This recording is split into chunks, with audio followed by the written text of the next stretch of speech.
Hi, I'm Jaymie. And I'm Stacey. And this is the BodySmartPodcast. And today we are talking about the diet after the diet. So what is the diet? Yeah, what even is that? What is the diet after that? Yeah, I'm sure people are like scratching their heads. Like, what does that even mean? It's a bit of a weird statement, isn't it? Because I guess, a diet for a lot of people is representing of a weight loss journey or trying to lose weight or fat loss. When we know a diet is just the foods that we habitually eat, but that is the word that everyone is sort of clinged on to.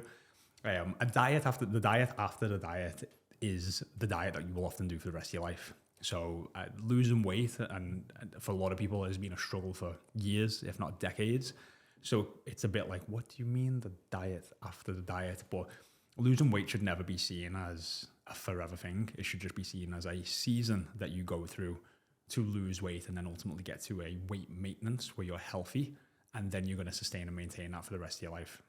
Yeah, and I think for many women particularly, the diet after the diet is what's the next shiny diet. Mm-hmm. Because I've got a very reputable source here, the Daily Mail. Very much so. Yeah, which says that women by the age of 45 have tried 61 diets. Yeah. And I mean, I fully believe that, because before I sorted my relationship out with food in my mid-20s, I was probably in the 30s number of diets that I tried by that point. What have you tried? Weight Watchers, Slim Fast, Clean 9, clean eating, apple cider vinegar, taking like a bunch of supplements, just calorie counting, fasting, 5-2, like literally everything. And it was just like next one. Yeah. Oh, well, that didn't work. Okay, what about this one? Oh, no, that one didn't work. Oh, I can't stick to that one. Yeah. So I'll find something that's easier. I'll find something that's quicker. Yeah. That was just like the next diet after the next diet after the next diet. So that to me would have been, what's the diet after the diet? Like, what's the next thing? Yeah. But actually, now I know better. The diet after the diet should be one that doesn't require loads of effort. It doesn't require calorie restriction. And it isn't some shiny thing. It should actually probably be quite dull, because you need to be able to do it without thinking. You need to be able to do it for the rest of your life without it being this big toll on your brain. For sure. And I think that's the problem is that like the how we push, I guess, nutrition or dieting in an extent, like it's just not as sexy as the way they wrap up some of these other diets. It's like this new quick thing, this shiny object, like how fast can you get results? When you talk about the basics to people, I'm just like, oh, like that doesn't sound fun.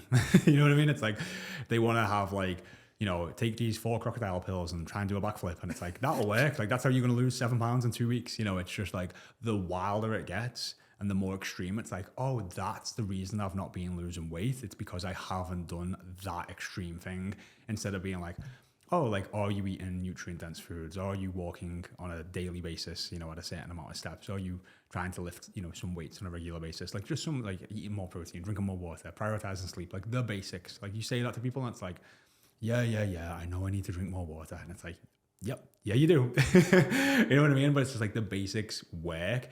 And as Stacey was just saying, I think you need to get them to a point where it's easy. Like it shouldn't, the diet after the diet, once you hit your weight loss goal, like it for me, staying on top of my health now and staying on top of my weight, and my weight does fluctuate. I will go through seasons where I'll gain a little bit of weight, but it's not stressful for me to think, oh, I've just got to eat. I just feel like I've just got to eat a bit less now. I've overeaten. I've eaten out too much. I've maybe drank too much. I'll just eat a bit less and I'll, restrict my calories a tiny bit and I'll just get back to where I was. And it's like, it's a level 1 out of 10 on a stress. You know what I mean? It's nothing. And that's come from obviously years of experience and having that skill set. But, previously maybe when I was first trying to get in like really good shape, like that probably was a lot higher up there, you know what I mean? Because I didn't understand the way I have things set up now, in terms I didn't have the skill set, but also like my environment wasn't set up for it to just be easy. Like I actually get in better shape now when I get super busy, because my life is just so autopilot with some of these healthy habits and non-negotiables, and the way my environment is that like I just fall into a more routine, structured person when I'm super busy. So that's the default for me, versus a lot of people, the default goes worse. They fall back into bad habits, and you really have to start to shape and change things through a weight loss and fat loss journey. So when you get to the next part of the rest of your life, and I think that's what a lot of people forget, it's like if it takes you a year or 2 years to even lose that weight, you're now going to spend hopefully the rest of your life at that weight maintenance. Yeah, and I think that's a really important point that is missed when we get sucked into these 10 pounds in 10 days or whatever it might be, because we want the quick fix. But actually investing the time now, when you put it in perspective of the rest of your life, do you know what? A year of actually learning and resetting habits and setting your environment up and relearning your relationship with food is going to pay off for, like, let's just say 50 years. It might be 60, it might be 70, depending on how old you are and how long you're going to live.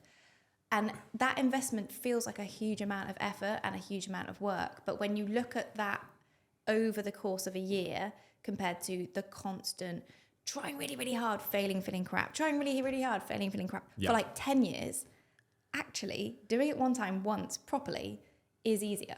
Getting your health and wellness in the best place possible, for me, will give you the biggest return on investment that you can ever make. Ever.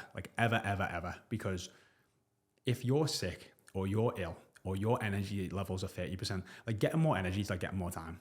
If you get more time, it's like you're living a double life. If you have twice as much energy, like if you're like knackered after an 8-hour day, and you feel like you just need to lie on the couch and mong out and do nothing, you're just gone. Versus somebody comes back 8-hour day, they've got energy, play with the kids, do this, like wants to do a bit more work. Like, you're living two completely different lives. And that's just like energy maybe right now. Then you talk about like quality of life, being able to, be more present. And then, like, especially as you get older, like I think the big difference is when you're 20, if you're in shape and you're not in shape, maybe the quality of life it's having on you isn't that different. When you get to 30, the gap starts to get bigger. So like how you feel at 30, if you've not taken care of your health versus you have, the gap's bigger. At 40, it's huge. At 50, you are completely two different people. Like that person who's 50 and's taking care of their health their whole life, they are now getting out of bed fine, they're not in pain, they feel good, they've got energy. They're living like they are in their 20s. Maybe got a few more creaks and, bones are cracking a little bit more. But other than that, they feel great. Versus someone who's 50 and is not taking care of themselves, they could be on multiple medications. They've got low energy. Everything feels hard. They're generally more negative. The quality of their life is in a much worse place. So even if you want to be a better parent, progress further in your professional career, have a healthier, happier life, a more fulfilled life, contribute to society more. Like, getting your health in place is like the best thing that you can ever do, because it's literally will save you to the day you die in so many ways. And I think I've said this, I say a lot of the quotes at the same time, but it's because they're so good. The sick person has, the healthy person has many wishes, and yet the sick person has one. And when you are like everyone's been ill on the couch, like, you just feel horrendous, or you can't think about anything else but just feeling better. And then when you get over that flu or cold, you're like, oh my God, you feel so good again. And it's just like, and you almost forget how bad it is. But in that time, all you want to do is get better. And it's just like, I think a lot of the steps that people are taking is, which way are you compounding? Are you compounding yourself to become a healthier, fitter individual, or you compounding to become a unhealthier, sicker individual over time? Yeah, and I think that's something that's really missed when somebody is seeking weight loss. They want to feel better. Mm-hmm. And so that's why if I lose 10 pounds, my joints won't hurt as much. I won't be out of breath. Like, I'll feel better. But actually, it's the longer term feeling better that's what's really at the heart of it. It's not to have that 3 weeks of feeling good to then regress and feel crap. Yeah. And it isn't talked about in general in the industry, because the diet industry would not exist. They would miss millions and millions and billions of dollars if everybody realized, oh, I actually just need to make sustainable change and not go on and off diets for the next 20 years. Yeah, exactly. Like Oprah invested in Weight Watchers in a big way. And she was like, yeah, because it's a good business model. People lose, they regain, they come back, they lose, they regain, they come back. It's like, yeah, like we've got customers for a very long time. I'm going to invest in that. You know what I mean? Versus like, there's not as much money in showing people like, hey, like, here's how you lose weight, here's how you make a sustainable change, and here's how you keep it off for the rest of your life and live a happier, more fulfilled life. And it's like, there's just not. And it isn't talked about. I think when you talk to people about a reverse diet or maintaining their weight, it's like, what? It's like raised eyebrows and not really understood. And a lot of our clients, when they first join us, are really surprised that our goal for them is to leave us and not need us. Yeah. And they're like, what? So I won't need a coach or a nutritionist forever? And we're like, no, because then we failed. Yeah. So if you don't need us, we have done our job properly. And I think that's what's wrong with the diet industry, because for them, if they don't need the diet program or the app or the group, then the diet company dies. Yeah.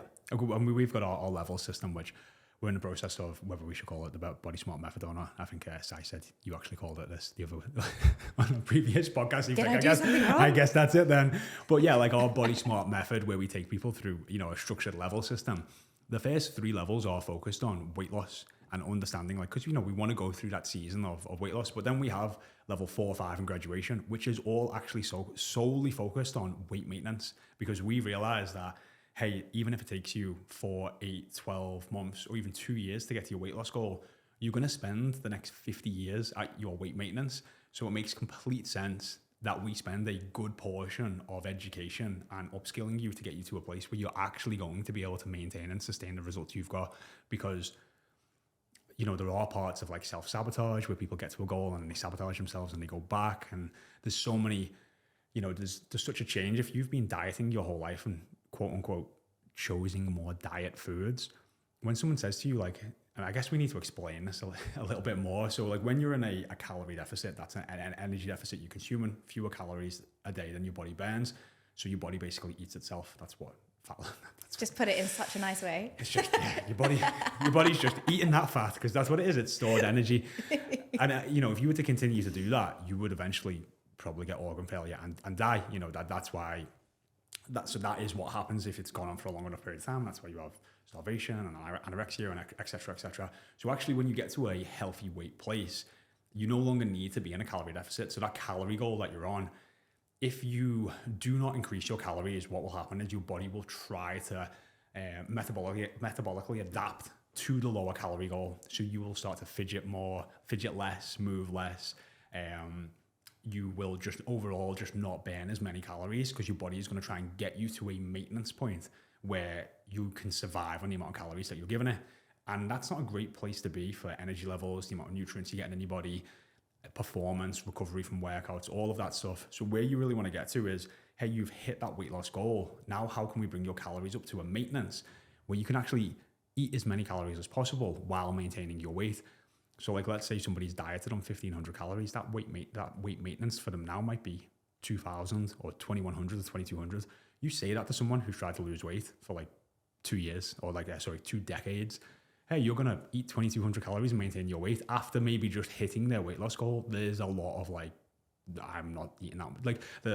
I can't eat that much food. There's no way I could eat that much food and not gain weight. And that is the perception and the belief that they have at that moment in time.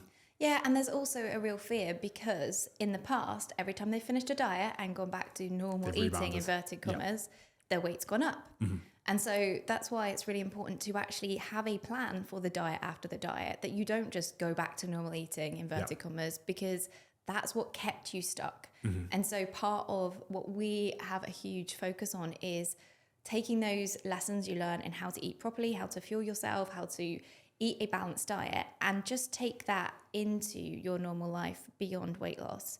So your new normal is eating healthy, is eating a balanced diet, but just with a slightly higher calorie intake. Mm-hmm.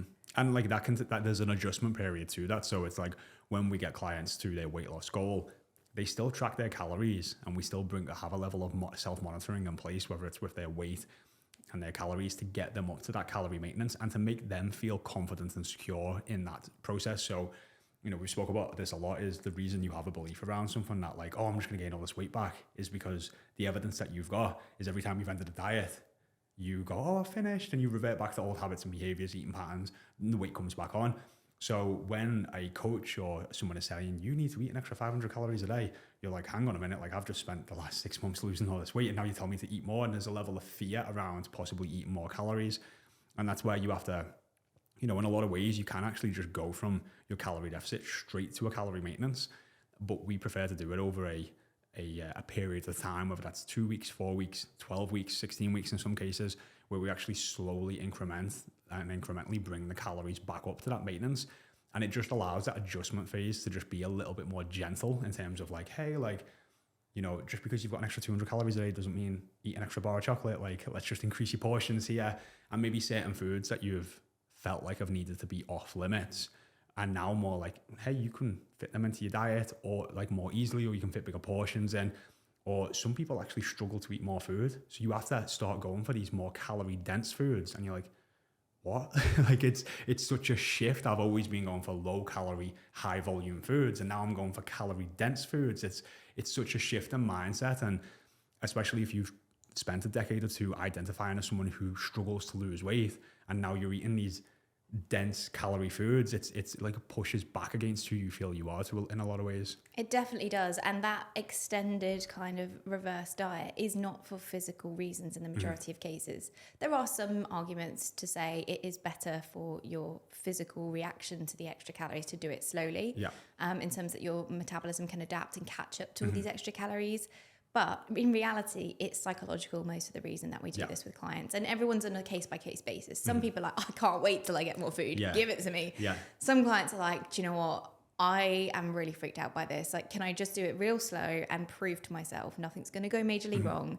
And it is mind-blowing for some people that, like you say, have been trying for decades and decades, that they have to consciously try to eat enough. And that shift, like, oh, I've got to go and buy full-fat yogurt.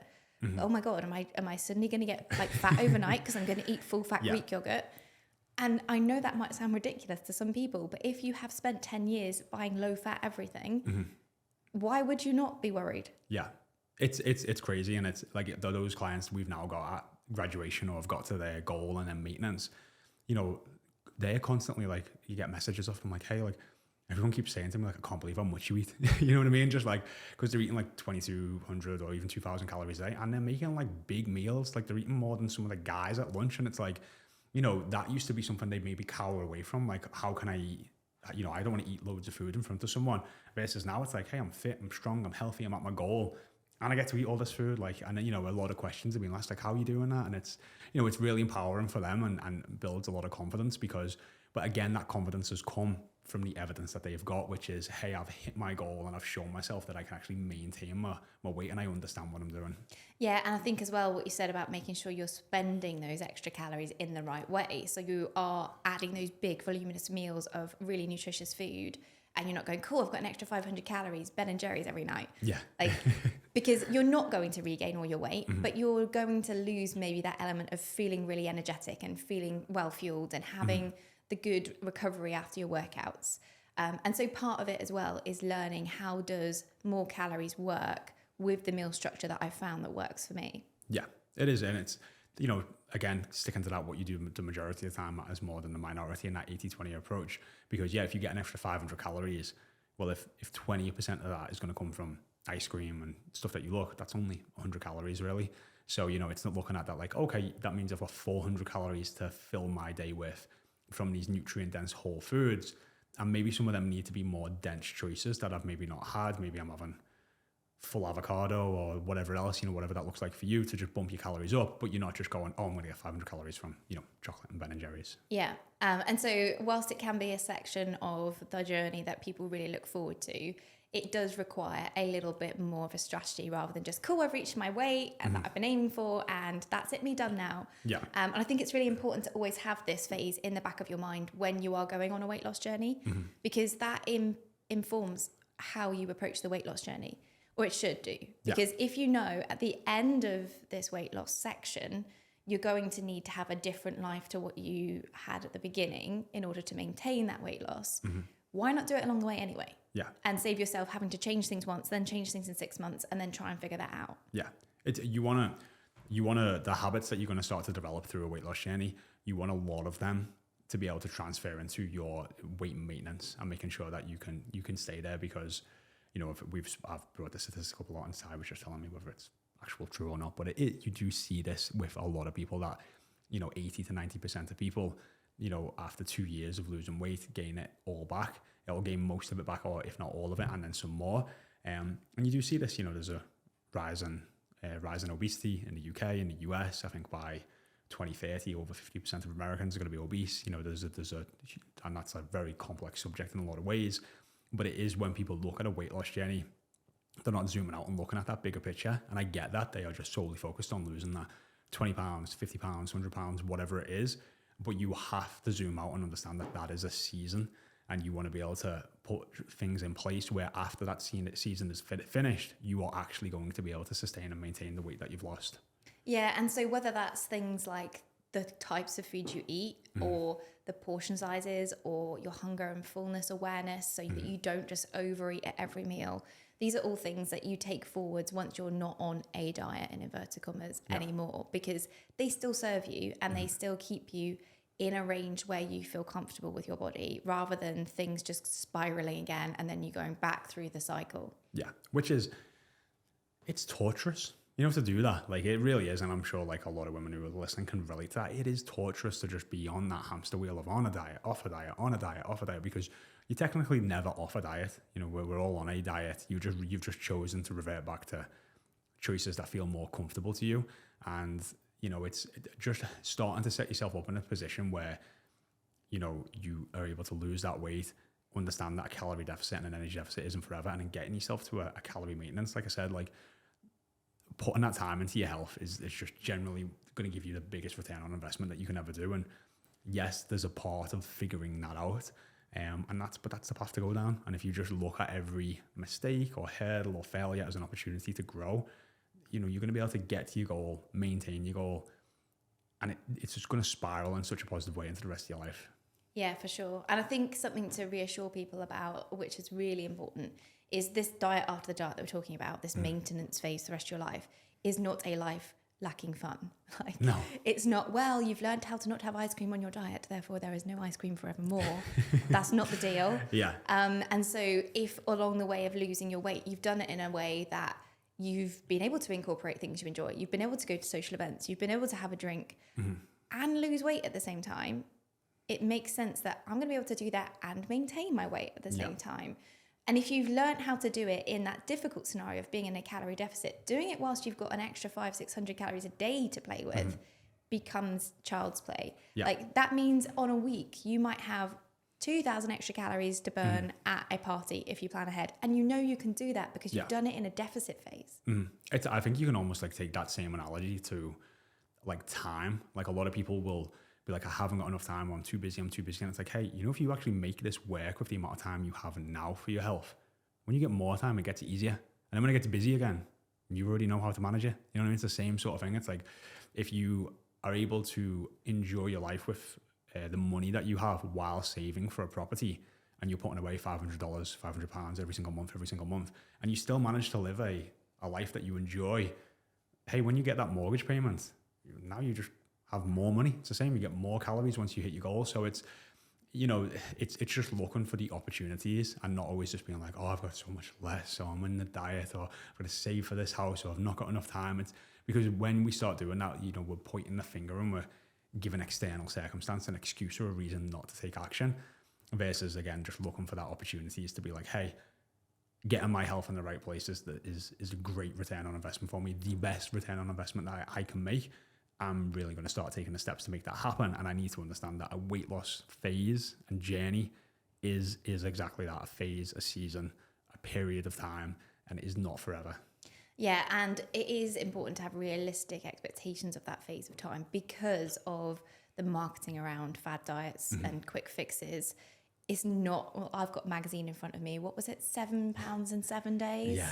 That's not realistic, people. Yeah. And some people will lose that in a week, but it's because you lose a lot of water weight, the glycogen in your muscles depletes, and you see that in week one, you're like, that's what I should keep expecting. It's like, no, that was just a lot of what you probably lost, about a pound and a half of fat, maybe half a pound of muscle, and the other 5 pounds was probably you were bloated and weren't drinking enough water, and you lost a lot of water weight as well. It's just like a lot of that happens, and you see this rapid drop in week one. And then that's the expectation that you should keep seeing 7 pound a week weight losses. And then when you lose a pound the week after, it's like, well, what's the point? Yeah. And so if you have that realistic expectation of a pound, maybe 2 pounds a week, depending on how much you've got to lose, really set yourself up with, right, that's then going to take me, let's just say 20 weeks to hit my goal. That's nearly half a year. So when you say that to a lot of people, that sounds like a big chunk of time, and it seems slow, and it might feel like an ineffective way to get to the end goal. But if you then see that as time that you're also laying these foundational habits, learning the skills, and preparing for the diet after the diet, that's actually not 20 weeks of fat loss, it's 20 weeks of investment. Yeah, it's just like the way you would go to university and you would spend 2 or 3 years learning the skills to graduate and have that skill set to show that you are proficient in whatever you've decided to go and study. It's the same sort of thing. If you and that part of it is maybe affecting your professional life, you know what I mean? But what we're talking about here is affecting your personal life and your health. And it's like, it almost sounds ludicrous for it not to take a year or 8 months. You know what I mean? You're going to go and learn skills and foundational habits that are going to serve you every day till the day you die. And you're not very good at them right now. So you need to start putting the reps in education to get a little bit better every day. If you've done that for a year and it returns you for 50, that's a good return. And I think that's just not what's pushed. And I think that's the issue, isn't it? It's like £7 in 7 days. Got to do this right now. Like, follow this meal plan. Don't think about anything. Just follow this. There is a more effort to the education piece and learning the skills that are necessary to succeed. But it's so worth it. That's actually a really good analogy that I've never thought of before. Because if someone was like, hey, here's this course, you can get a degree in 4 weeks. You probably would be like, okay, well, that's going to be a really intense and miserable 4 weeks. But also, who's going to take my degree seriously when it only took me 4 weeks? Like, it can't be worth the paper it's written on. Yeah. And so actually, if we applied that logic to all the diets that we see, we would be a lot more questioning. Yeah. You see this with, it's the same in business. I mean, probably a lot of people have seen ads for this as well, but like, there's a lot of like get rich in 30 days or get rich in 90 days. And like, if you just zoom out, like if it was that easy to make £1 million in 90 days, there would be a lot more millionaires. It's not. It's the same thing. It's the shiny object syndrome of like, look at this new shiny thing, give it a go. And it's like, actually the people who have become really good at business, they've just done the same thing as what we're talking about with health.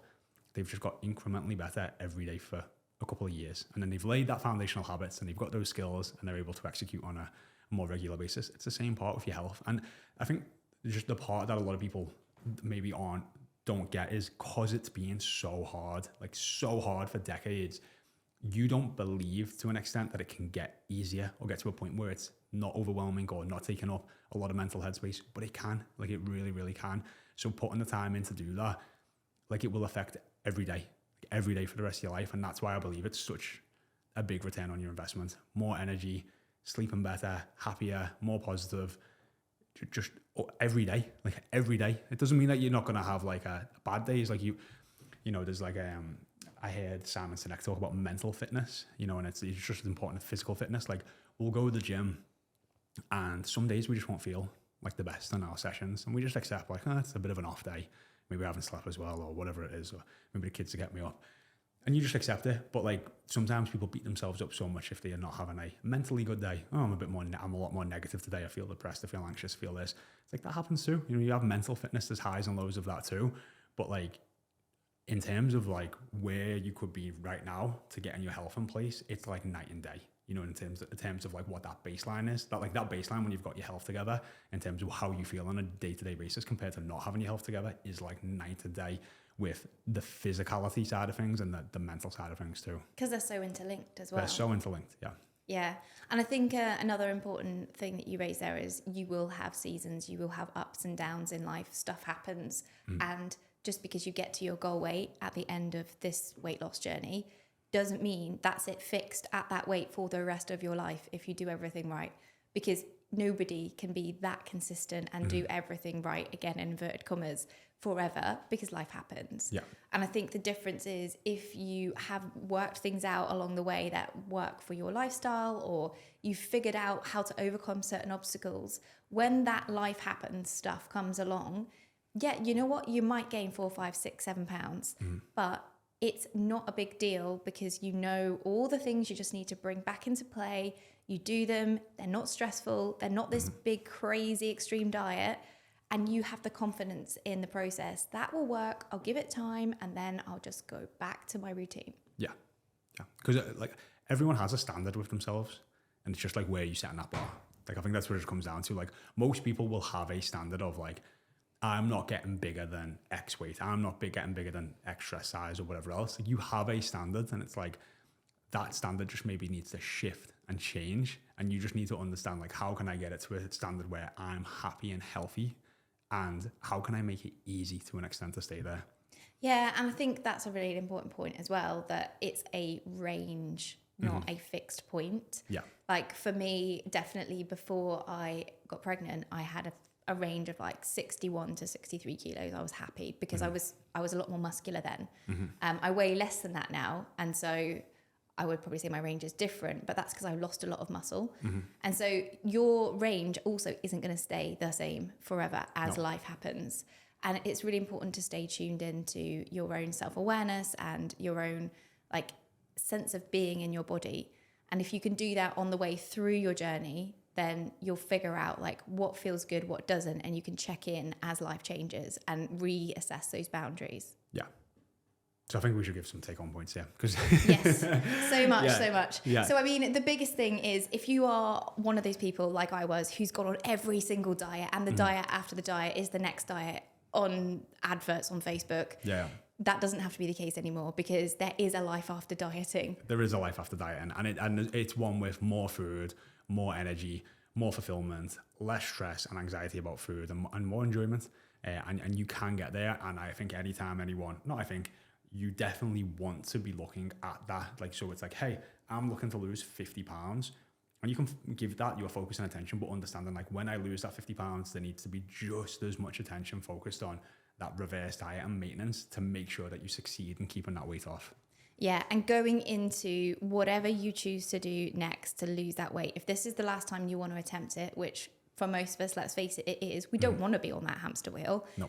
Go into it understanding how that process is going to work, understand the science, and understand, is this something that I'm going to be able to take things away from and keep going for the rest of my life? And if you do want to lose the weight for the last time and the actual last time, this is exactly what we specialize in. We said in this podcast, we take people through the Body Smart method, through the levels, and we get you to graduation. And a Body Smart graduate is someone who's lost the weight and they've got the character traits, the habits, the skills, and the right belief system to have lost the weight and keep it off forever. So if you are interested, you can go over to bodysmartfitness.com or drop us a DM on Instagram.